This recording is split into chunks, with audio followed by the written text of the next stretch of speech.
It's recording. Excellent.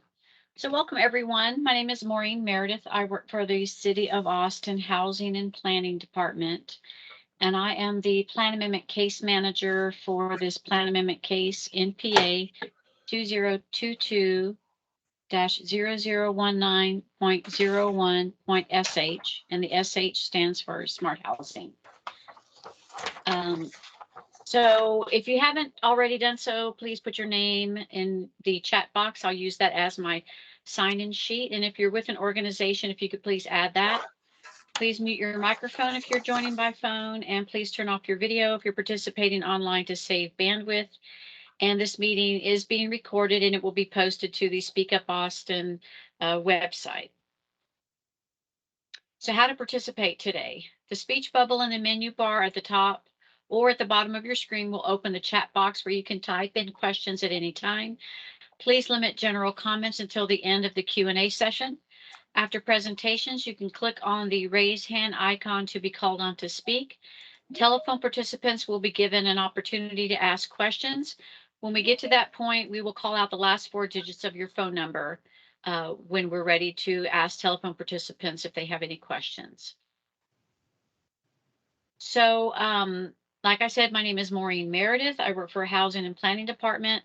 My colleague is Mark Walters. If you want to introduce yourself, and then the applicants can introduce themselves.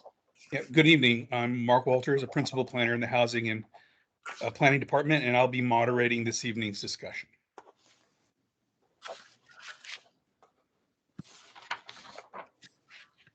Megan? Good evening. My name is Megan Lash. I'm with Osta Industries, and I am a consultant on the application.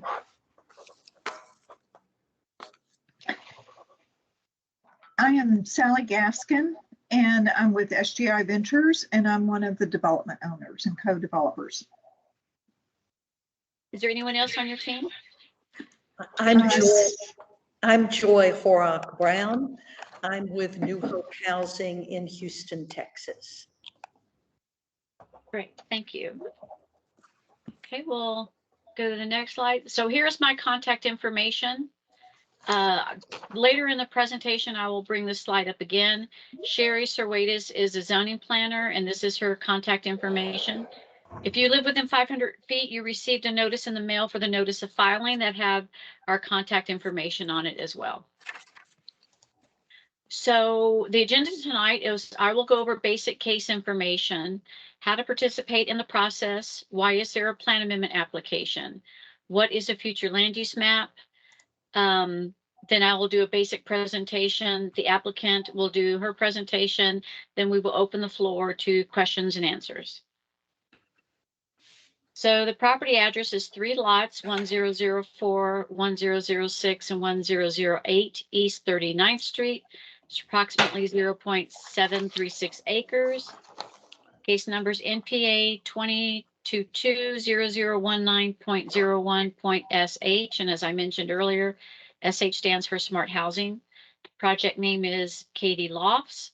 The request is to change the future land use map from single family and mixed use office to multifamily residential. The associated zoning case number is C14-2022.0019.SH. The zoning request is to change the zoning from SF3 NP to limited office neighborhood plan to multifamily 6 for multifamily supportive affordable housing. Property owner applicant is Katie Lofts LLC, and the agent is Sally Gaskin. So guidelines for group discussion. Please feel free to type your questions into the chat at any time during this meeting. Please postpone general comments during the Q&A session. After staff and applicant presentations, if you would like to speak, please raise your hand by clicking on the hand symbol in the menu bar. Telephone participants will be able to speak during the Q&A session as well. Attendees will be muted upon arrival and through the staff and applicant presentations. Then staff will open the floor to answer questions in the chat or by attendees raising their hands. Similar questions may be grouped and answered together. Please mute your microphone when you're not speaking for the sake of sound quality and clarity of conversation. If you're having connection issues, turn off your video until called upon to ask your questions. So as I said earlier, the meeting is recorded and it will be posted to the speakupaustin.org/NPA website. It will be posted tomorrow morning.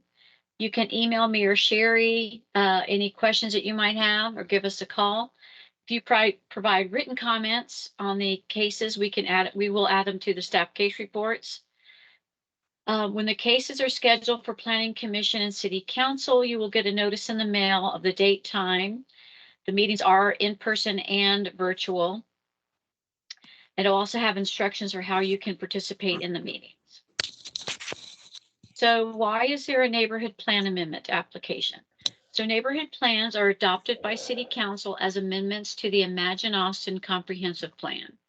The city charter requires zoning changes to be consistent with the comprehensive plan. Most neighborhood plans are amendments to the future land use map, and most neighborhood plan amendments have associated zoning application. This map shows in blue the areas that have City Council neighborhood plans, most of which have a future land use map. So this is what the plan document will look like. It has goals and recommendations in the text of the plan document. And this is the future land use map. And these colors represent broad land uses. For example, one of the lots has single family land use, which is yellow. And it has mixed use land use, which is a reddish brown. And the proposed zoning is a change to orange, which is multifamily. This is a chart that shows how the typical zoning districts relate to these broad land uses. Again, you have the SF3 CO, which is the existing zoning, and the LOMU, and the proposed MF6. This is kind of a zoomed in look at the three lots on the Central Austin Combined Neighborhood Plan, FLUM. This shows the aerial view of the property. You see two houses and an empty lot. This is a Google map that just shows some of the surrounding uses to the property. This is a future land use map. Again, it shows a single family on one lot and the excuse me, mixed use office on the two lots. The properties along the IH-35 frontage road, that is actually a brown, and that is a mixed use land use. Here's the zoning map, SF3CO on the lot, and limited office mixed use on the two lots. These are Google screenshots of the property. This is a shot of the properties on the north side of the property on East 40th Street. View east, south, west, and then a screenshot of a view on East 39th Street looking west, East 39th Street looking east. This is the Imagine Austin Comprehensive Plan Growth Concept Map. The dark red is like regional centers, orange is town centers, and the light color is a neighborhood center. So this map shows a little bit close up where the property sits in relation to activity corridors, which is shown on Airport Boulevard with the brown lines. And then you can see Mueller Station to the east, and then the downtown center to the south. This shows the public transportation surrounding the property. And that ends my presentation. I will stop sharing my screen and Megan can start hers.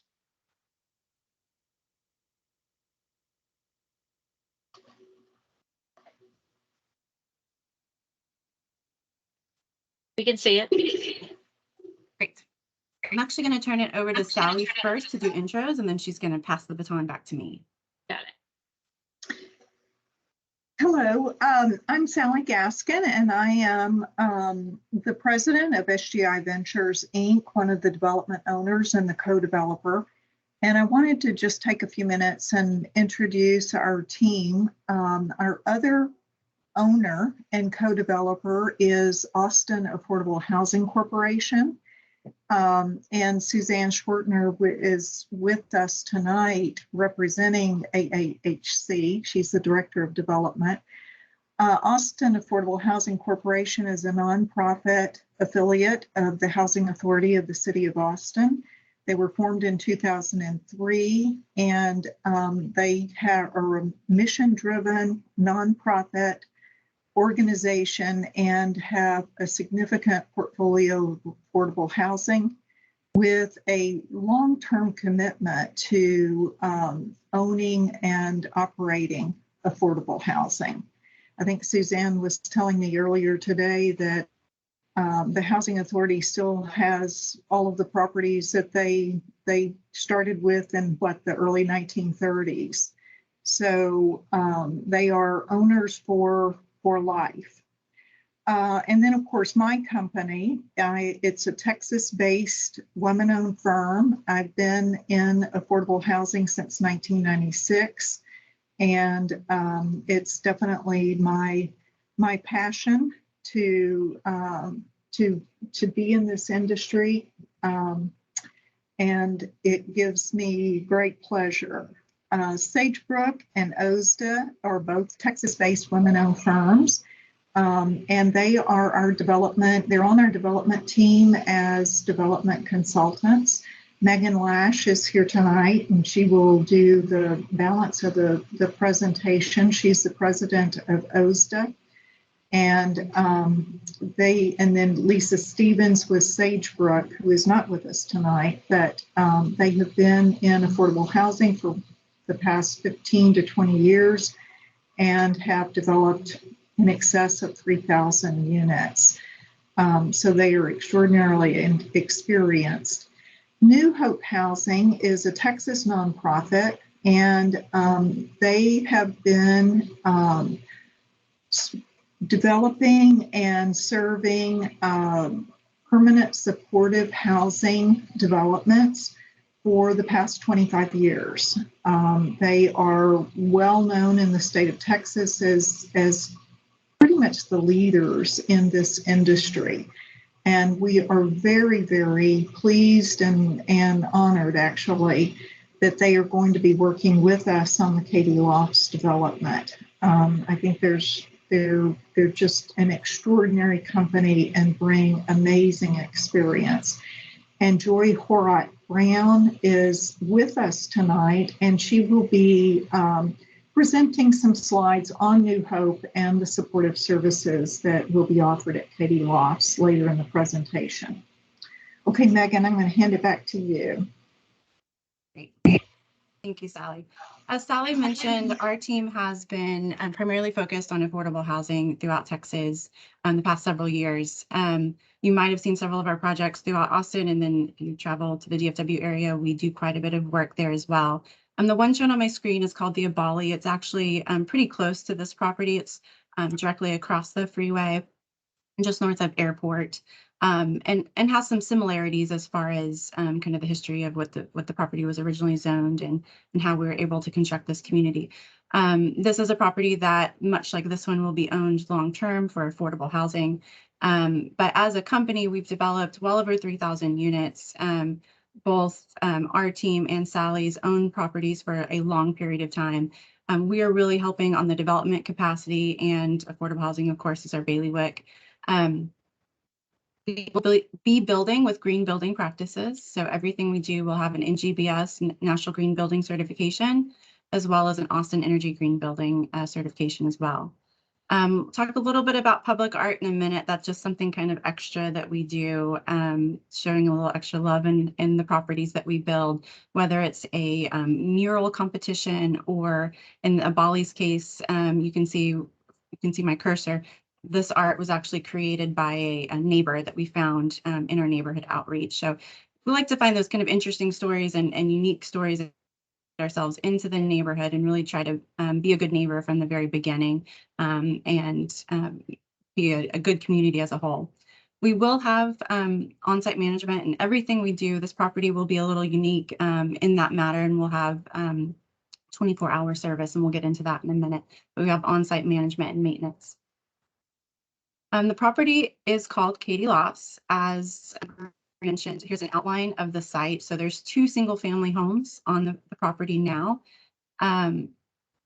It will be, what we have drawn is 100 studio units that are approximately 451 square feet, 100 of which would be continuum care units, which is a very big goal for the city of Austin.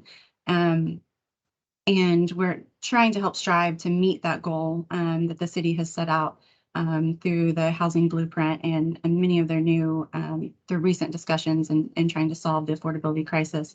And a lot of these serve these residents through the COC program.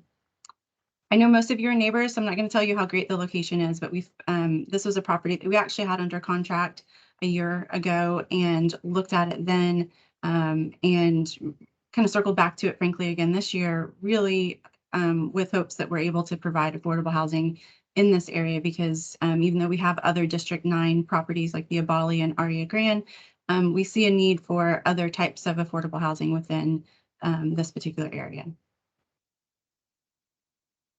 So we'll get into the details of what our proposed zoning is and kind of some of the details and the variations between what it's zoned for today and what we're proposing.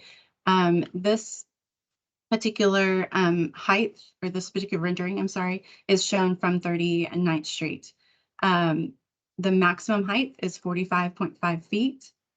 This 2D rendering is just an illustration kind of for starting purposes. And, we've had, I believe, 2 or 3 neighborhood meetings now with a couple of people in attendance. And, we want to, again, this is a starting point. And as we move through this process, hope that we're able to get some feedback. And we're even open to changing colors if you don't like them. But the sign and the kind of initial aesthetics are a starting point that we hope that we can take in your feedback and make modifications if so desired.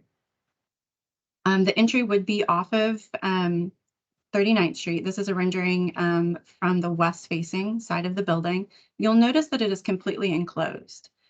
So there is parking underneath the building, but the entire property has a single point of entry shown on this depiction. So it will be gated and it will have basically a secured perimeter around the building. In addition, there'll be a fence at the property line. In one of the neighborhood meetings we had, one of the individuals asked how we were stepping back from the neighborhood. And so we worked really hard to give as much of a setback on this side, on the westernmost property boundary as we possibly could. Also, in some of those early neighborhood meetings, if those of you that attended might recall that we initially did not need to go through a zoning case except for one lot that's zoned SF3. There's an ordinance that is called Affordability Unlocked that essentially was created about 3 years ago to help incentivize affordable housing and help lower the barriers that we see so often in creating just additional housing stock, frankly, in the city of Austin and affordable housing stock at that. This ordinance allows when there's existing zoning in place that is commercial, that you do not have to go through a zoning, a rezone, which adds time and a lengthy barrier to entry from a time and money standpoint and getting those housing units on the ground. As Maureen mentioned, there are 2 of the lots that are existing at LOMU and one of them is SF3. Initially, we were, because of the allowances under LOMU, and that we're building underneath the height that it's allowed with affordability unlocked, we did not think that we needed to go through a zoning change. So as we kept going through this process, what we realized is the impervious cover and building were 2 items that basically triggered where we're at today. Speaking with some of the neighborhood individuals that have reached out to us since the last meeting, we wanted to show this slide, and I'm happy to spend as much time on this slide as possible and come back to it with questions and send it out after the meeting, because it has a lot of good information of what we could build today with affordability unlocked. And then if this was an MF4 zoning, what you could build today with affordability unlocked, and then what we're proposing with this particular development. And you'll see outlined on this slide, what we're proposing is actually much less intense than an MF6 classification. And I know in doing several of these properties, on the Bali, where we built directly next to a single family neighborhood, and we went to an MF6 zoning, we put in specific development restrictions and height limitations on that zoning classification, because I understand as a neighborhood representative, MF6 sounds scary. Ideally, that is not our intent. We want to, again, be a good neighbor and build at the lower intensity. And there's several factors that we can get into as well that ensures that this is our application that we've submitted is what we intend to build, and that's what we will build. So the height limitation that we're proposing is 45.5 feet. Which is lower than what could be built under affordability unlocked. Really, the trigger was this impervious cover and building coverage, and you can see how close we were to meeting the impervious cover, and we were 19% on the building coverage difference from the existing zoning. And we're happy to circle back to the slide once we get to the questions part, because I'm sure there's many things. I mentioned earlier we do public art, and that's this is a slide for the Abali. Again, if you're in the area, please drive by. These are the parking bays that are underneath the Abali. We were under construction and said, let's do something fun. So one of our colleagues found 7 women local artists that each created their own entry to the property in the parking bays. And it was a way to get the community involved with the property and educate about affordable housing, and just made it a bright, cheery place as well.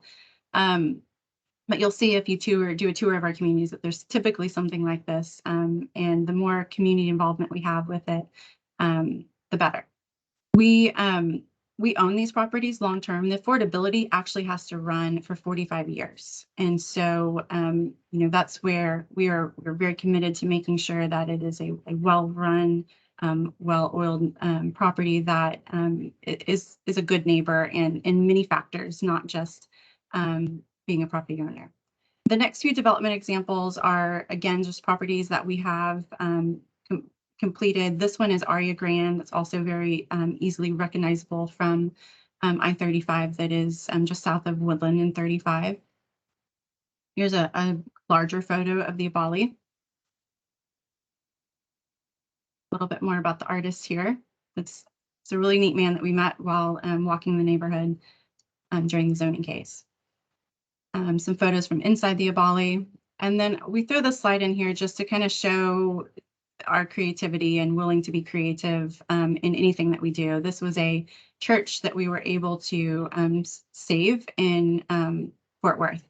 And it was going to be demolished and turned into 250 market rate development units. And we were able to use multiple different types of financing and built 91 units and had it recognized as a historic place of significance during the process. It was very, very interesting project to go through, but one that we're proud of, that we're able to show a lot of flexibility in what we do. I'm now going to turn it over to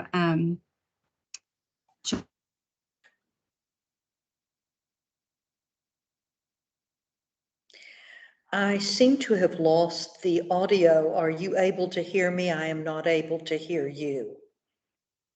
We can hear you, but it looks like her camera computer locked up. Okay. Let's see. It appears maybe there's a little bit of an internet problem, and Megan and Sally will be back in just a moment. And, I was on some calls earlier today and there were similar problems. So the internet gremlins appear to be at work. Let me go ahead and introduce myself, and then we'll see the slides as they are available. I'm Joy Horrock Brown, and I'm New Hope Housing's President and CEO. I joined New Hope Housing as its first employee in 1996. The organization was incorporated in 1993, and at that time I was part-time. We are now 130 employees strong. We have 1,500 units of supportive housing that is of the studio efficiency type that Sally Gaskin is proposing. And we do have more housing of this type than anyone else in the state of Texas.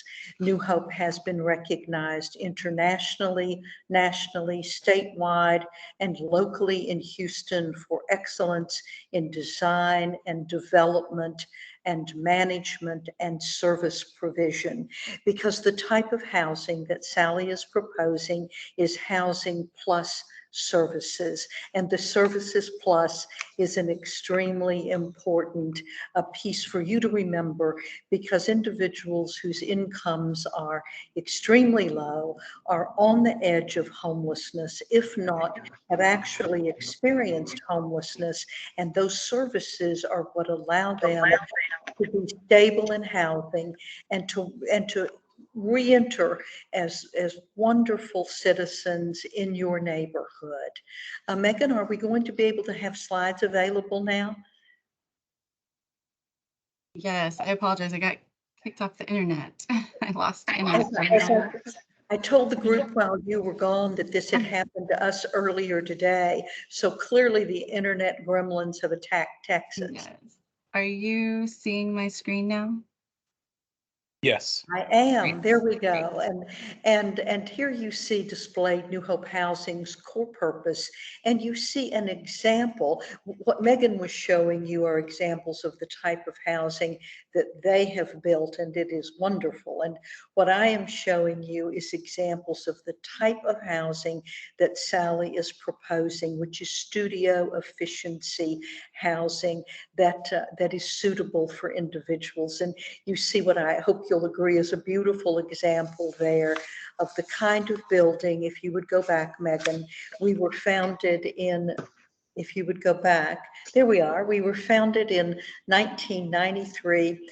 If you would go back, and we were founded with funding from the people of Christ Church Cathedral, the Episcopal Cathedral of the Diocese of Texas, which is Houston's first religious institution. We are not a faith-based group, and we were never under a cathedral control, but we are proud of our roots in the Episcopal Church. The gremlins seem to be at work again. If Megan is able to go back. Yeah, Other it's definitely, slide. I don't have my hand on the mouse. It's doing it itself. Oh my gosh. Well, I don't know what to say, except that we so regret that. You were looking at a picture of a property of ours on the light rail in Houston, where our offices also are. We do build at the nexus of art, architecture, and nature. And the property that you saw briefly and may see again was internationally recognized by the Urban Land Institute, which is the global premier institute that concerns itself with responsible land use. You are able to see here, and we seem to have paused, which is quite a blessing. You are able to see here some features of a typical studio efficiency apartment of the type that Sally is proposing, and they are built for durability so that the property is as beautiful 10 years, 15 years out, 20 years out and more as it was the day that it first opened, and can continue to be a point of pride in the community. And now we're going to hope that Megan can actually advance the slides, and we'll see some community amenities. How about that? Very important is the community amenities that allow people not to isolate in their studio efficiencies, but to come together in community, because these are not, please don't use the facility word. This is not a facility Sally is proposing. It is not a project. It is an affordable apartment community for people whose lives are challenged, if in no other way, economically. And so the 24 on-site management, the controlled access, the single point of ingress and egress, so you always know who's the building. Someone is there 24 hours a day. If you were ill in the middle of the night, many residents would be elderly and frail. And so the services that we will be helping Sally assemble and provide are key. And you see in the next slide some of those services, but this is simply a snapshot. And what's important about this affordable housing that Sally is developing is that the services will have a certain baseline, but then they will be determined by the people who move in. We don't try to predict who is going to move in exactly. So if more of the residents are elderly, then there will be more programs that are geared towards seniors, but the baseline to offer stability will be there for sure, because the goal is to preserve people's housing, not to have people who are unable to live in community and who are evicted out onto Houston streets. And by the way, that is not something that Sally would be doing. If a person wasn't for this community or we weren't for them, then we would do everything possible to help them find their next destination. And we at New Hope Housing are pretty expert at that. In the next slide, you'll see an example of an entry that is single point of entry, staffed 24/7, and then some ideas of the complexity of homelessness and what can trigger people to homelessness or near homelessness, because the goal obviously is that no one should be homeless in our state capital or anywhere else in the country for that matter. But increasingly, we are seeing these problems because of a lack of housing that is available to serve people with extremely low incomes and many having a disability.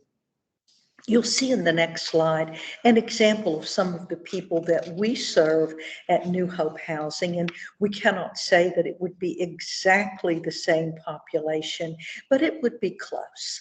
People who have a physical or cognitive disability, who have an extremely low income. Just imagine if you had a minimum wage job, and those jobs are important. Think of the people, the baristas in the coffee shop, the retail stores, people working in warehouses, and think if you had that very low income to begin with, your Social Security check is less than $800 a month, and that's what you have to live on. Well, where in the world are you going to live anywhere in Texas, much less in Austin? Well, you'll have a place at Katie Lofts. It will be affordable to you as a retired person, as a veteran, as someone who is working poor, someone living on a fixed income. The integrated care that will be offered at Katie Loft is key. The case management, the housing, and all of the services either on site or services that are referred to, so that your physical and mental and behavioral health can be stabilized, and you can be stable in beautiful housing that you will be proud to have in your neighborhood, and the city of Austin will be proud to have in its confines. The next slide shows some of us at New Hope Housing that are on our real estate development team, and we will look forward to meeting you personally and to working with you to make this important property a reality. I'll be happy to answer questions now or later, and I'll be happy for you to contact me at any time you wish at joy@newhopehousing.com. I'll say that again, joy@newhopehousing.com. Thank you. Thank you, Joy. Before we start answering people raising their hands and asking questions, are you done with your presentation? Sorry. I'm done myself. I believe that Megan has some further comments to make. Okay. I was just going to say before you say that, Megan, we'll go through, there's quite a few questions that popped up in the chat during your presentation. We'll go through those and then we'll go and answer questions that people raise their hand. But I just want to let everyone know that's the order that I would like to take these questions, simply because people have been waiting for a little bit to get these answers. So go ahead and finish your presentation and then we'll jump to these chat questions. All right, and the last slide is just kind of the timeline process for this application. Right now, we're in the zoning process. We applied for our financing in March 1st with Texas Department of Housing and Community Affairs. And that application is online for those of you that are curious. We go through a scoring and underwriting process from March to July, as well as the zoning process. We find out from TDHA if we're awarded in July. Sometime in that time frame, we would start working on construction drawings. And then many of you know in the city of Austin, that takes about a year to get a permit. So it would begin construction sometime, aggressively like in March of 2023, but most likely the summer of 2023. So a little information on the housing tax credit program, but I think this is a good spot to pause and talk about questions that are in the chat. I'm going to stop sharing. Actually, I'm going to go back to the slide because I think several of the questions are going to be in relation to the zoning. So I'm going to go back. Bear with me. I don't know why the screen was possessed earlier. I had my hands up here and it was still changing. I've never seen that happen, but I'm sorry for that. So I am going to go. Are you going to call the questions out? Yeah, I'm going to call the questions and read them out. Cool. The first question is from Mike Wong. He wanted to know, is the empty lot is not part of the proposed change? Is that correct? I'm not, it's been a while since I've been over there. Is there? So I'm not sure which empty lot he's referring to, but we do, as you can see in our property boundary, we go up next to the parking lot. That's, we get to that slide right there. So I believe what he might be referring to is this lot on the easternmost boundary does not have a house on it. Okay. And I think Maureen and I can answer the next question. Can the city describe the proper procedure for requesting a zoning change or a change to the FLUM? A zoning change, you pay your fees and you submit your application, and that begins the process by which you can possibly change zoning on a piece of property. The future land use map, by and large, those amendments, the neighborhood plan amendments, occur based on what side of the interstate that a piece of property is located. And I think west of the interstate, you can submit an application in February, and east, it's either June or July. I don't remember exactly. And other than that, if you were to submit outside of those two windows, you would have to get a written letter stating that the contact team supports your application. And if you're in an area that doesn't have a contact team, city council can initiate the plan, the future land use map or the plan amendment. That sum it up, Maureen? I was going to add smart housing applications can file out of cycle. And That this is is a correct. smart housing application. So that's why it is allowed to file out of cycle. Okay. From Mary Engel, what does long-term actually mean for the property? How many years? And I think you said 45 years that it has to remain. If you're going under smart housing, it's 45 years for rental. Yes, so there's actually several kind of layers. So this would be we're applying for affordability unlocked, which has a land use restriction with it for long-term affordability. I believe it's 40 years. Okay. On top of that, through the tax credit program that we're using for financing, there's a 45-year affordability period. Both of those documents are recorded deed restrictions on the property for an extended period of time, for 45 years. And the smart housing also has a length of time associated with the affordability, but it's much shorter than either one of those two. Next is from Mike Wong. Okay? It says the illustration would be more accurate if you had a contextual with the next door houses, showing what the scale difference between the two, I think is what he's stating. Okay.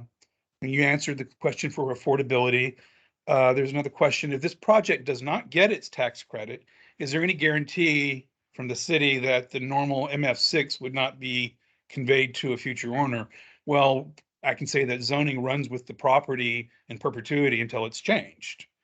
somehow or another. So whatever, if the zoning were to be granted and for whatever reason they didn't get their funding, this would be an MF6 property with whatever conditions and restrictions that were given to it by the city council.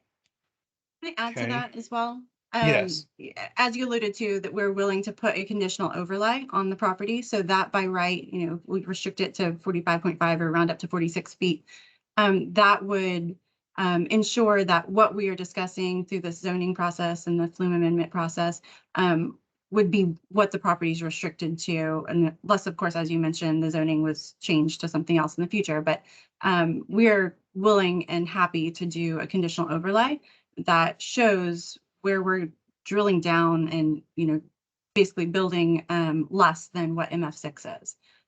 As I noted in the guidelines for MF6 when it comes to impervious cover and building coverage, those are really the only two requirements. And I've ran into this is the third time in the city of Austin with the zoning code that has triggered a zoning change to an MF6. And Would you one happen of to the know? things, Megan, too, Okay. that I think that we need to point out is that with that conditional overlay, it's actually confining and restricting the development to something more along the lines of the LO or even the single family, I think, with regard to height, if I recall the schedule correctly. Yes, I mean, even lower than, say, an MF4 with affordability unlocked. The other thing that is interesting in this particular case is affordability unlocked. You have the compatibility issue, right? And of course, affordability unlocked waives compatibility, but a straight market rate developer that's not providing the affordable housing that we are proposing could not build what we're proposing because you have the compatibility in place. Speaking of compatibility, do you happen to know what the maximum height would be that is allowed by compatibility on the site? That is something we can look at, and I'm happy to report back to the group. I don't know off the top of my head. Megan, I can chime in. This is Abby Penner with Sagebrook Development. With compatibility, you are able to go 30 feet or 2 stories with a 25-foot setback from the single family lots. Okay. There's another question from Mike Wong. I did not see anywhere in the affordability unlocked ordinance that allows a bypass of normal zoning change procedure. Well, I'm not an expert in this, but basically by adhering to the requirements of affordability unlocked, you're given development bonuses above and beyond what your base zoning would allow. And I think this chart here kind of spells that out. Tells what you can do under, like, say, in LO would be 40 feet or 3 stories you'd be restricted to. So then under that, you get an extra 20 feet under affordability unlocked for LOMU. So you do get development bonuses. It's not considered a zoning change. It's a density bonus and what you get is tied to what your base zoning is.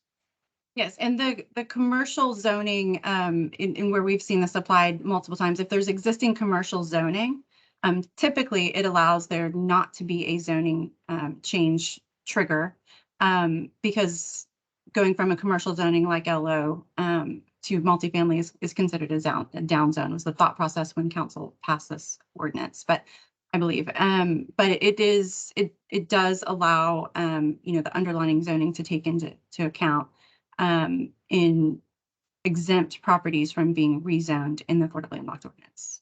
And again, a follow up to that. That otherwise is the city's policy that any affordable housing project can simply bypass the zoning change process. It can get a development bonus if it adheres to the requirements of affordability unlocked. It's not as so. I think again, your chart here is fairly well spells that out. Do the design plans? This is from Joshua Ellinger. Does the design plans on Katy include a community kitchen, laundry, etc.? It does not have green open space. I can answer it does have a community warming kitchen. It does not have a commercial kitchen. There will be community laundry on every floor. So every floor will have laundry facilities. And each of the units will have a refrigerator and stove and oven and microwave. So residents will have a full kitchen to do cooking for themselves. And these are independent units, independent living. There's a question from Mary Engel. Why was this particular location chosen, this combination of lots? It actually, yeah, Megan and I can kind of both bounce this one back and forth because we were both involved in the location. You know, this is a location, it's close in, it's in a census tract that will, you know, the 9% program is extraordinarily competitive. And it is in a census tract that is prioritized in the 9% program because of its lack of affordable housing. It's close to public transportation. It's within walking distance to many amenities. There were many really great positives, you know, about this site. Did I leave anything out, Megan? You covered it really well. There's some more questions here about affordability terms and the length of time, and I think you've answered that quite well. It was going to be, and then the question is, looking at your chart here, the differences between what could be done through affordability unlocked and then the proposed design seem fairly minor. Why couldn't you have just adjusted your design to fall within those parameters? I think that's the question is. Would you like to address that? So yeah, it's a function of the number of units that we're, you know, working within the project budget and the number of units that we're trying to accomplish and really serve, you know, the need for affordable housing in the area. If any of you followed Affordability Unlocked when it was passed several years ago, the Aria Grande project was pointed at several times because if Affordability Unlocked had been in place at that time, you could have built 100 units there. And instead we settled for 70, working with some of the existing site constraints that we had under the existing under some of the existing zoning parameters. And you know, if we continue as a city to build, you know, smaller housing, you know, it takes just as much to build a 70-unit property as it does 100 from an effort standpoint and times perspective. So we're trying to accomplish and essentially what the ordinance was set out to do and help solve the affordability crisis in Austin by getting, you know, the right number of units on the ground to serve our population. Does the zoning change and FLUM change, and I can answer this, or Maureen can, FLUM changes require them to be submitted and approved by the planning team? The planning contact, no, that doesn't. The planning team in this process would submit either a letter of support or against or neutral or supply no letter at all stating their support or not to this this plan amendment and associated zone change. The city does not so much an honor is because a conditional overlay is a regulation, so that would run until with the property till it was changed. So if the property height was 45.5, 46 feet, that's what the tallest structure could be until that conditional overlay was changed to allow higher building height. How might this property be affected by the expansion of the interstate? I am currently not aware of this particular property being, I mean, we looked at that, their latest, you know, there's several options out right now with TxDOT that I think everyone's kind of waiting to see what happens, but it does not look like in either one of their options that this property would be affected. Okay. The information presented is only the affordability unlocked and does not present the normal entitlements. I think for MF6, because that's what you're asking. There's other zoning here, but let's just go to MF6. I think is it 90 feet and 90 or 80% impervious cover and basically unlimited density, because something called site area requirements, which kind of is a calculation that says if you have X amount of square feet, you can build this many type of 1 or 2 or 3 bedroom units, depending on how much square feet you have. That is not a part of MF6 zoning requirements. It's asking about the procedure of a zoning change, not the entitlements. Again, for a zoning change, you pay your money, you pay your fees, you submit your application, and that begins the process of a rezoning. From Victoria Carpenter, LO is low intensity, small scale commercial zoning. Yes, it is. It's fairly small scale. From Adam E, what negative impacts might our community see if we fail to build affordable housing? In parentheses, most of these questions are focused on the impact of the lofts, but I would like to know more about the impact of not building the lofts. Well, projects like the lofts are going to help, like the lofts, the Katie lofts, are going to help, the more affordable housing and permanent supportive housing that we build, we're able to help offset some of the increased housing prices that we're seeing. And, whether it's PSH, supportive housing, or affordable, or workforce, not having that stock available to our residents is, let's just start from like the workforce level. That's eventually how you end up with people on the street, because they can't find a place to live that they can afford. And so it's, continuing to build. Right now, we already have a problem with people that are experiencing homelessness that we're trying to solve for, and continuing to not build housing to solve them, and continuing not to build affordable housing that fixes the problem, or helps to prevent the problem before they get to homelessness, is just going to continue to exacerbate the issue in Austin. I hope that was clear.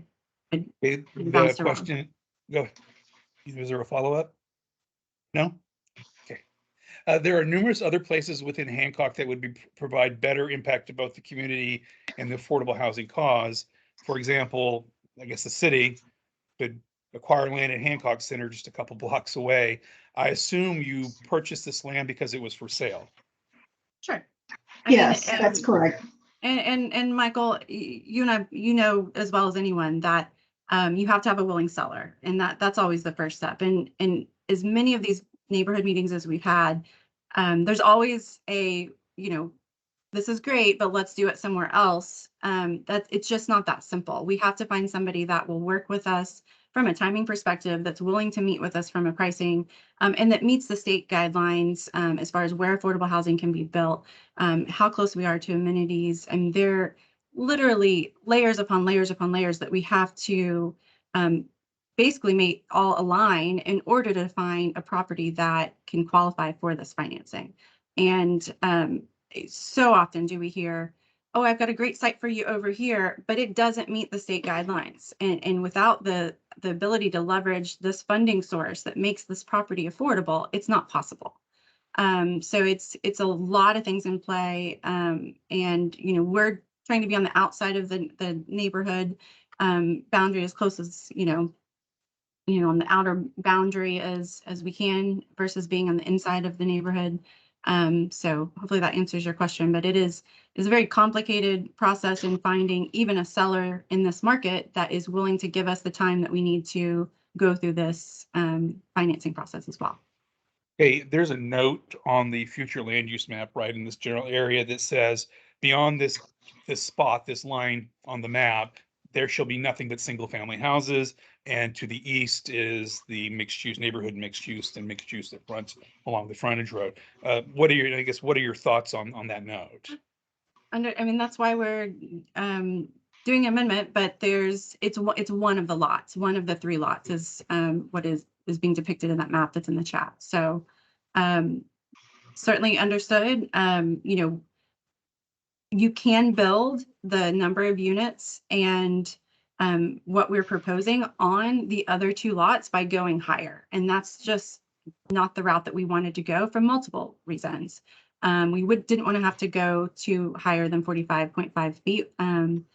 We also, from a construction perspective, that's also more expensive. So we're trying to kind of balance both of those factors out. And I do realize that this one lot is in that area, but we're hoping that the greater, the shorter building versus going on a higher route is more ideal.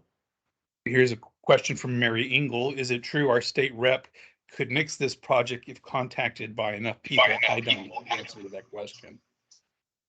There is a process for state representatives to oppose the project.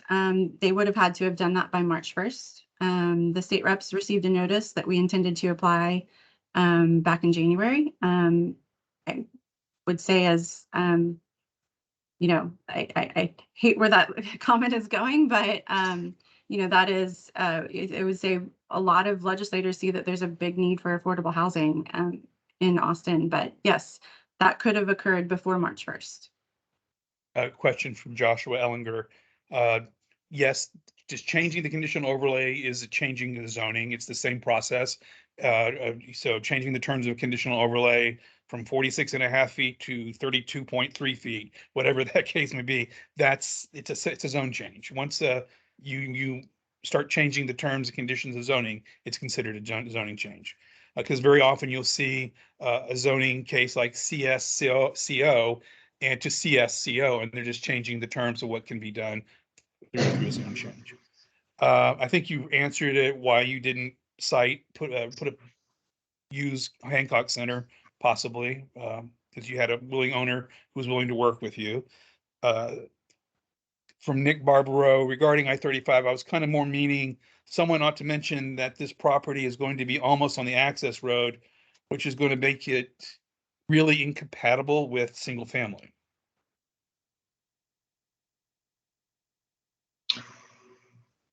With single family or with multifamily? Because we do have, there are lender requirements for noise and things like that we build to those specifications. It will also help serve as a buffer if the expansion does occur on 35. And we worked very closely with representatives of the Dellwood 2 neighborhood when we did a Bali, and that was one of the things that they thought of. I-35 is going to expand, and I mean, to be quite frank, our building acts as a shield for them. We actually helped. One of the things that we were able to help the neighborhood do is move the alignment further away from that neighborhood with the Bali development. And TxDOT told Dellwood 2 representatives at a meeting they had a few weeks ago that because of this project, they were able to make adjustments in their planning since it was known to them in the designs that they were doing. How much is the city of Austin paying into this project as opposed to the housing authority of the city of Austin, which there's kind of two separate entities? Is the city itself, is my department, housing and planning department, supplying any funds for this project?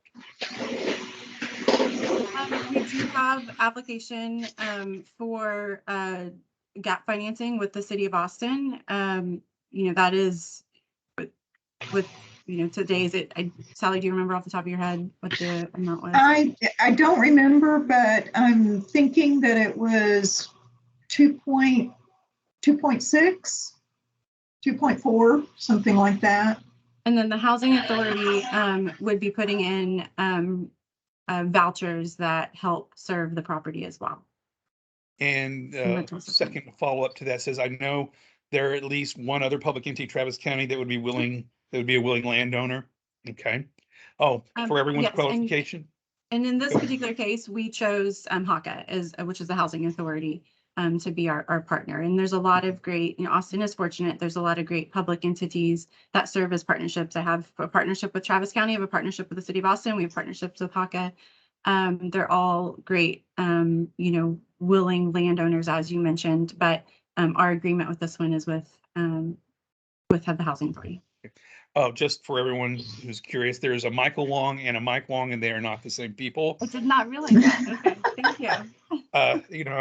So Michael Wong represents the owners of the medical office building and parking immediately contiguous to the subject. That's want to be Got it. clear. Now, Mike Wong, I would like to work with you all to discuss with ACC to discuss potential at Highland. I think in either option would yield way more than 100 units, but I think that's probably in a different census tract. And I think you said you needed to have certain locational considerations for the tax credit. Is that, and I don't know, Highland may meet that as well, but your seller is here.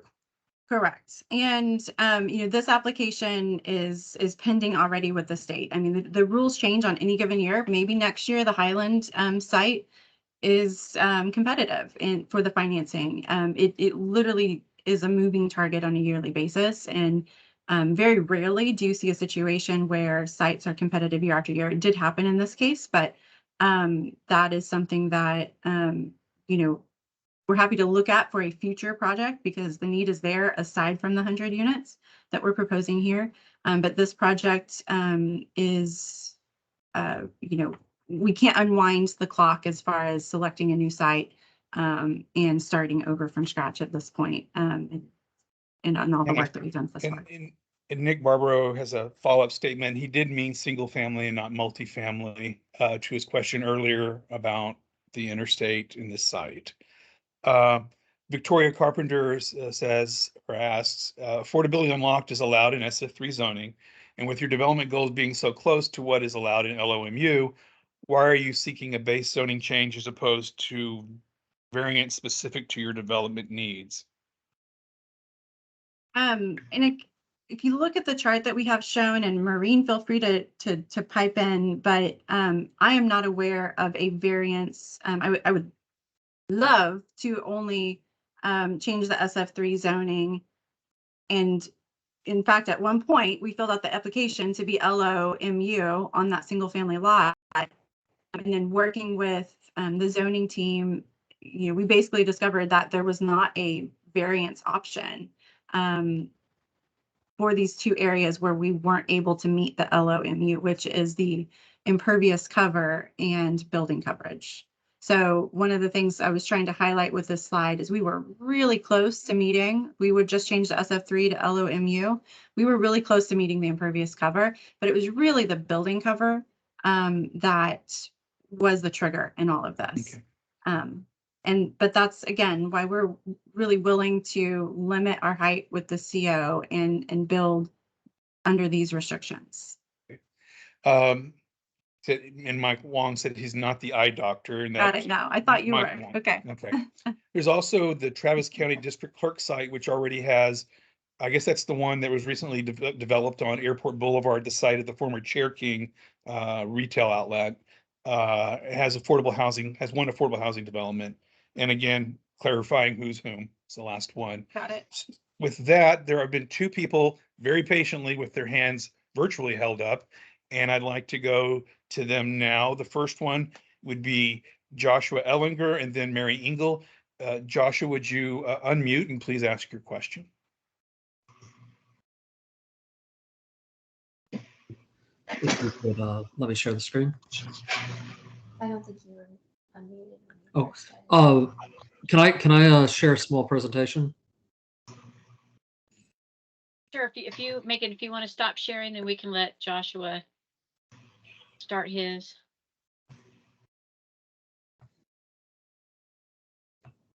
Let's see, where are we? There we go. So I've been talking to Katie and Sally a tremendous amount over the last or Megan and Sally over the last while here, and for people in the neighborhood, I will say that they are they're pros. There's a whole class of things that I was looking for when I was talking to them that they've proven time and time again, being willing to volunteer information. They're serious about this. The New Hope people, I've only talked to or heard from once, but they sound great. And everything they've said that I've checked with like people at the city and things basically pans out. So this is my view of the property. Obviously, I only really speak for myself. I don't even speak for my wife. No surprise. So the first thing I want to mention is what I consider the desired land use here, and this is the same map we saw earlier, but with a couple of lines drawn on it. And I'm not exact here in the sense that I'm not doing this against the actual planning documents, but basically the stuff between the yellow line and 35 is going to turn into part of the I-35 redevelopment. Going to Nick's point, there's going to be this little buffer zone, I believe, where there's this parking lot and the office building. Oops. Now I'm doing gremlins that are not taken by the I-35 thing. The area that the Katie Lofts is proposing is the red circles, and as you can see, the things I put green circles on are areas that are kind of logically going to turn into higher density type development in the next 5 to 10 years. The city's getting bigger. We need places like Katie Lofts. We need regular housing too.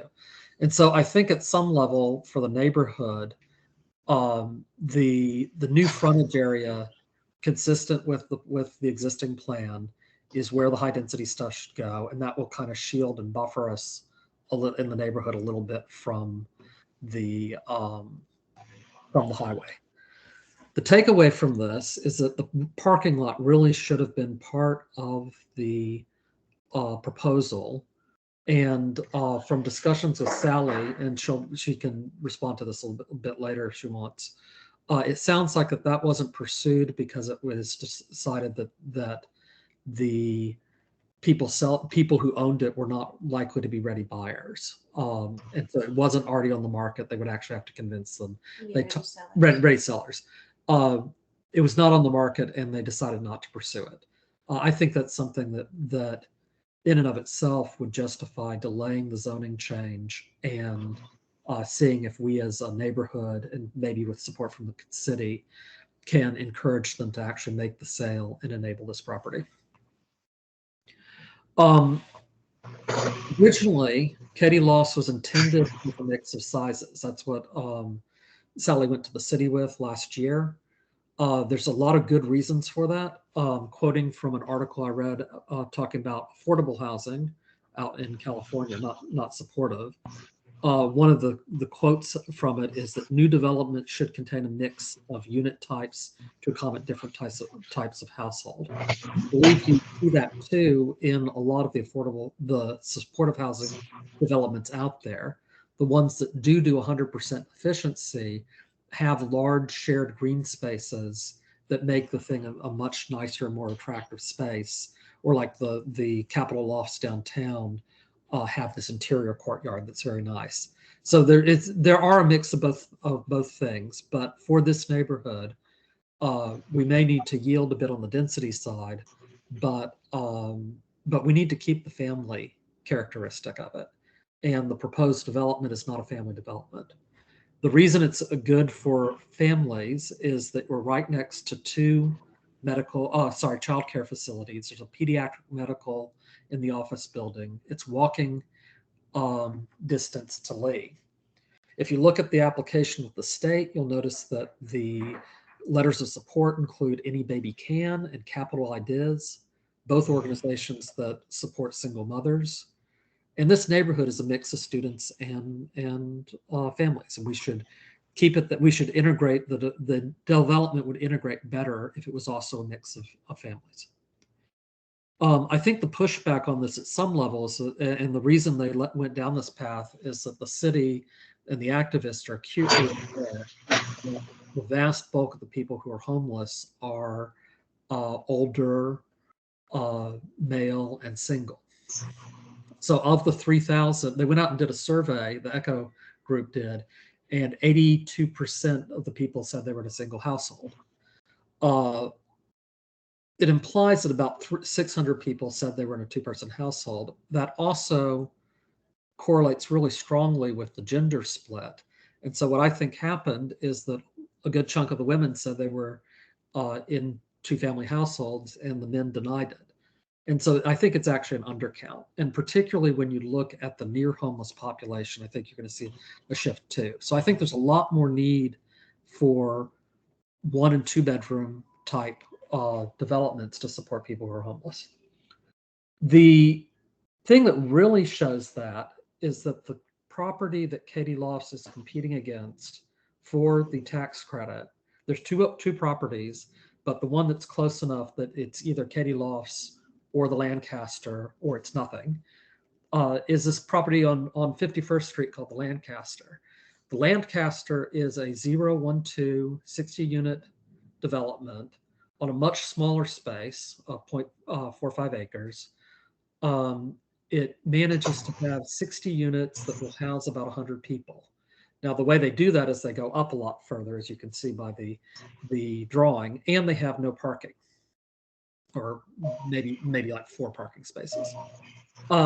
The neighborhood that they are in, the surrounding buildings are also apartment buildings, so it's not as out of character. But the point being is that the company, the nonprofit that sponsored this, SAFE, clearly sees the demand for this style of 012s.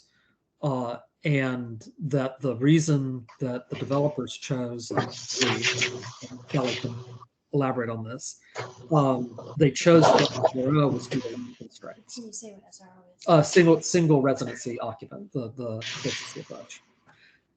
So my recommendation, sorry it's taking so long, for the city is that we don't make decisions that are going to last for our lifetime based on short-term funding things. Particularly, I mean, the neighborhood found out about this a month ago. It is a rather absurd statement that you can make a decision like this of this magnitude in just a month or two.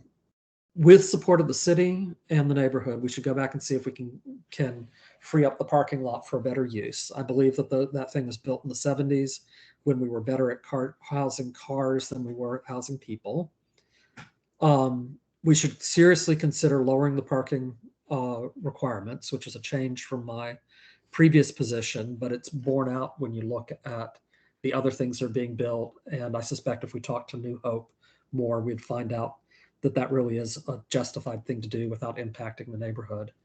And we should look at changing the traffic flow of the street. We can actually change the street and have it be a net positive for the neighborhood by turning this into a one-way or a no-through traffic to I-35. To help residents too. This represents a 10x increase in density, or at least, I think Mike thinks it's more like 17x. With some plausible adjustments, it could easily be MF4 instead. They go one lot over, they may not even need a zoning change. The overall message here, and I hate to get in the way of a project that I think the city needs, but the overall message, and I like all the people involved, the overall message is you got to get the neighborhood involved sooner in this. You should not be coming to the neighborhood with the plans finalized, the application at the state locked in. It's not like there's any unawareness that was going to happen. Everybody involved in applying for state funding knows it's competitive, knows the process is rushed. There's no reason that this couldn't have been started 3 months ago and we could have had some better say.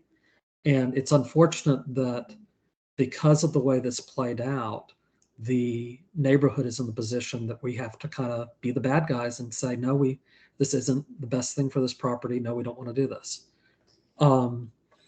That said, if we can get this paused for a while, preferably not removed entirely, I'm willing to keep involved and try and actually make this property happen a lot over, even though I live right next to it. Anyway, thank you very much. Sorry about the amount of time I took. Well, just a process and time check. This meeting's scheduled to 7:30. We're at 7:18, 12 minutes away. So we can go a little bit past, but just let everyone know that we're hitting the back end of the meeting time.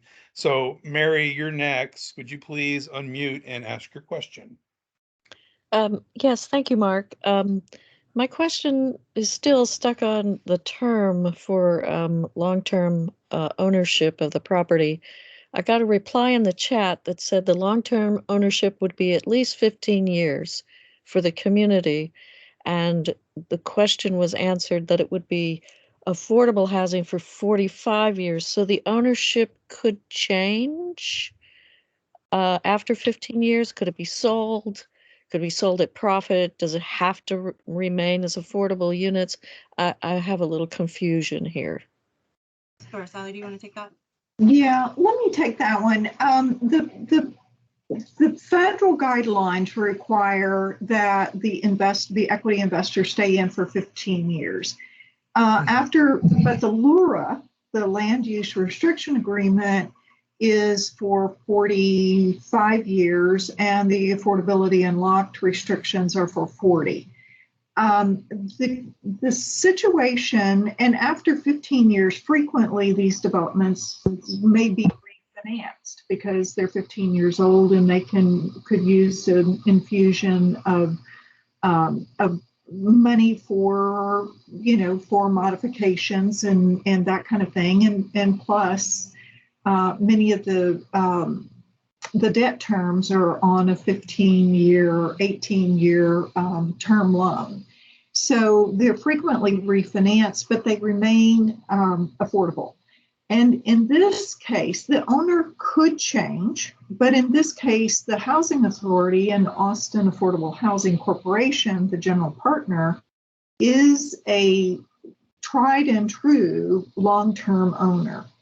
So the likelihood of any change in ownership in this particular development with Austin Affordable Housing Corporation as the general partner and with their right of first refusal, it will remain. The best estimate is that it's going to remain in their portfolio for an extraordinary long time. And according to what Suzanne had said earlier today, beyond our lifetimes for sure. And Suzanne, I know you're on. If you want to speak to that at all, you're welcome to, but I do think that this is long-term ownership is definitely the situation with this development for 20, 30, 40 years plus. Okay, here's the next Sorry, question. Mark, were we able to answer some of the questions that were raised by Joshua?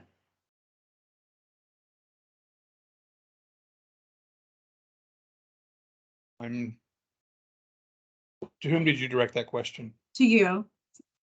I didn't hear. Sorry, there's noise here. Could you repeat that? There were a couple points that Mr. Ellinger brought up that I wanted to address when the time is right before we run out of time. Okay, here's two questions, and they're kind of two sides of the same coin. One of them is, how do you expect to service the area, trash, deliveries, whatnot? As with one issue, one line in, one lane out, does that present some form of life safety issue? Is the question from two questions from Victoria Carpenter and Mike Wong. But again, I think it's kind of the same type of question, just looking at it from different aspects. Having a single point of entry is really common in frankly many multifamily developments of this size, and especially in a development of this type. So that part is very established and tested. As far as serving the trash goes, we do have it located in an area that is accessible for waste management to pick up. Many times we are having to look at doing valet trash services as well. I know that's what I'm doing at the Abali. But it's on a case-by-case basis depending upon the development. On the TDCHA, it's a mouthful, application indicates a parking requirement of 4 spaces. Do you know how that was determined? That is specifically referring to the the accessible parking spaces, Okay. I believe, because we have more parking spaces than that. Okay. And this is from Cohen Dillahunty. For the record, the neighborhood first heard about this development in January, and we posted this information to the Hancock email listserv on the 30th of January, 67 days ago. And so, for what it's worth, for the record, it's what Mr. Cohen has mentioned. And Mike Wong feel the answers offline. Another question, has the zoning request been brought before the neighborhood planning contact team? I don't know. I imagine if you've contacted them or not, I don't. So yes, we've been in contact with the Hancock Neighborhood Association and then the zoning team. Cone helped me with that process, but I know there's been certain individuals on some of the calls and meetings that we've had that are on the contact team for the neighborhood plan. Yeah, Again, that's right. We've been engaged there, but rather if there's some other organization that Mike might be talking about here, Mike, maybe you could clarify. That's CanPAC, and you have not been in touch with us. We are the planning team for the area. Okay, we did send a notification to CanPAC. I do recall that. I'm happy to pass that along. okay. I got it on this meeting notice.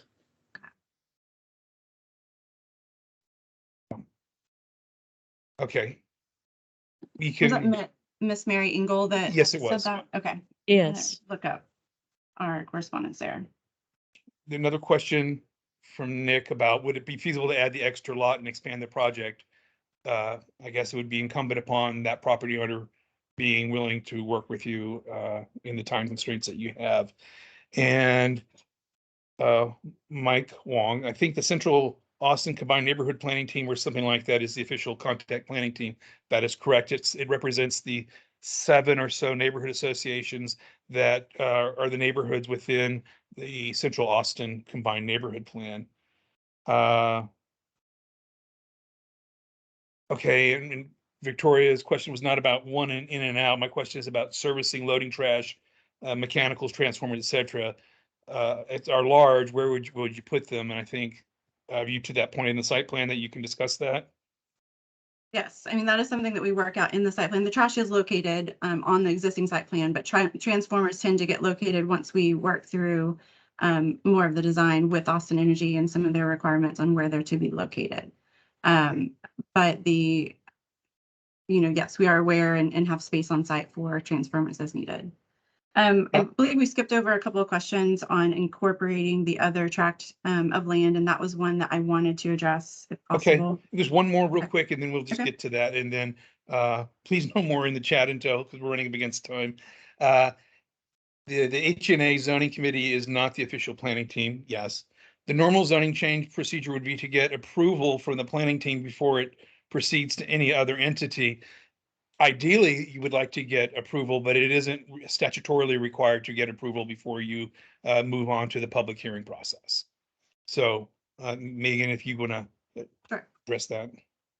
Okay, so as far as that goes, there's not been a public hearing other than, this particular meeting that is scheduled at Planning and Zoning or Council. We do have a deadline to which we have to receive our zoning to be finalized. And, as Cohen mentioned, we did initially reach out in January to the most immediate neighborhood association and kind of started those initial conversations. The zoning has to basically be done by the end of August. So we do have time. We're not currently scheduled to be on an agenda. We've had, I believe, 3 meetings so far, not including this one. Feel free, Cohen, to correct me if I'm wrong, but I believe we've had at least 3 so far, and I'm happy to have plenty more. And if there is a different group than who we've been meeting with, we're happy to present and have discussions there next. In the regard to incorporating the additional lot, we actually can't change the legal description of the site with our TH application, or we run the risk of being disqualified. We could add land that we could park on, but we don't really need parking. And then that just adds additional basis to the property that we can't use for the affordable housing. So we cannot build the affordable housing on that vacant lot at this point. The MF4 zoning change, again, I feel like we're really, really close to the MF4 zoning designation with affordability unlocked. And so I'm happy to continue to explore that. If you look at the percentages on the screen right now, we're 9% off of building cover, and I wish I could figure that out, and maybe we can roll up our sleeves and I can do it. I was just really trying to be cautious with the overall height of the building. And, in the comparison to the other project, there's always projects competing for financing, and Austin has found itself in many times when it's passed on one project for another, and then they've ended up with nothing because the next project in line is never a guarantee. And so, there are multiple layers of things that have to occur with each one of these properties to really be built and come to fruition. We do have an interior courtyard. It is almost 2,000 square feet. And the buffer, the 25-foot buffer that we have on the westernmost boundary, you'd be surprised what we can do with some small amount of green space. But we also have this interior courtyard that's inside our building, open air, but it is very similar to some of the properties that Mr. Ellinger mentioned in his research. And I've so appreciated the research that he's done. It's been great working with him, and he's very knowledgeable, and just wanted to kind of clarify some of those things because they're actually, the interior courtyard was in one item that we hadn't discussed directly. Anything else that I missed? Well, Maureen, could you address Mary Engel's comment about an applicant actually reaching out to the neighborhood plan contact team? I could be mistaken, but I don't know. Is there a statutory requirement that they do so in Article 16? No, Article 16, no, there's no requirement that an applicant reaches out to a planning contact team prior to filing a case, even if they're filing, if they're filing in cycle and they don't need a planning contact team permission to file out of cycle. If they're filing in cycle, or in this case, even with smart housing, there's no statutory requirement for an applicant to reach out to a planning contact team. It would be a courtesy, but it's not required. And plus, with this ordinance required community meeting where the planning contact team is invited, they obviously at this meeting get to meet the applicant and ask questions. And then after this meeting, they are able to continue to meet with the applicant on their own. So I don't know if that answers your question, but that's how it is. That's what I was looking for. And I believe it's a courtesy, and I think it's just a really good, smart idea for any applicant to meet with the contact team, to work, to discuss your case and work, see what you can work with them as well as the neighborhood association. I think it'd be a very prudent move. So we're at time. Any? Well, let me ask Megan real quick. Megan, did you get a chance to address Joshua's presentation as you said you were wanting to do? I believe so. And the one question I kind of would like to ask Cohen, in some of the first couple meetings that we had, you have a representative, each neighborhood has a representative on the contact team, correct? I'm sorry, what was the question again? It was directed, I'm sorry, to Cohen. With CanPAC, yes. Yeah. So Bart usually attends the CanPAC meetings. So yeah, we do have representation there. Okay, and Bart was in the first two meetings that we had, and I think, and I apologize if it wasn't clear on my part, but when I've been through this with the Delwood 2 Neighborhood Association, the meeting with the neighborhood association and the person that is their representative on the contact team kind of helped shepherd it kind of through that process. And so I apologize for, kind of misunderstanding how that was going to work with the next step. But I know, and that's kind of how my experience had worked in the past, where I've met with the neighborhood representative from the team. Well, if you would excuse me interrupting, I am on the CanPAC contact team, and we represent the 7 neighborhoods around the UT in a combined plan. So I'm not sure the Delwood plan is as big as ours. So we usually deal with these plan amendments, and it would be very nice of you, a courtesy visit, to come and let us know what's going on, because I was completely in the dark and I'm the only person here from the contact team tonight. And I appreciate your presentation. Thanks. No problem. And again, I'm trying not to put anybody on the spot, but I was under the impression we had been in contact through our conversations with Bart. So I apologize for not going directly to the right people. Well, Maureen, do you want to go over our next steps? Yeah, so I will meet with my planning team and we will make a recommendation. I'll report back to my team the questions and responses at the meeting. We will pass it on to the zoning planners. They'll make their recommendation. We'll work with CAMPACT on getting their recommendation, and anybody who wants to submit their comments to me or Sherry by email, I can put that up again. And we will add it to staff case reports. The applications have not been scheduled for Planning Commission or City Council at this time. But let me get my, looking at the schedule, if you need to be City Council by August, there are no City Council hearings in August. And there's one City Council hearing in July.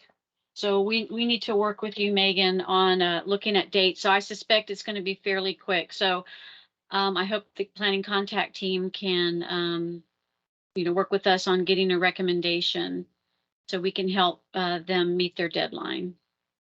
And I put a link to Article 16 at the bottom of the chat. And I did check the link, so it takes you there. That's all things administrative relating to neighborhood planning contact teams and neighborhood plans. So here's the contact information for Maureen and for Sherry. She stated you can contact either one and provide emailed or email comments to them. This hasn't been scheduled yet, but like Maureen said at the outset, if you live within 500 feet or represent an organization whose boundaries fall within 500 feet of these lots, you will receive notice of the Planning Commission and the City Council hearing when they are scheduled and put on the agendas. Anything else, Maureen? All I can think of. Well, as we're bumping up a little bit over time, we'd like to thank everybody for their time tonight and the thoughtful questions and comments that were given. And I hope that everyone concerned here could meet together and see how they may be able to come to common ground. So with that, I'd like to wish everyone good night and have a good evening so we can go eat dinner now. So. Thank you all. So Mark, you've stopped recording? I will. Okay.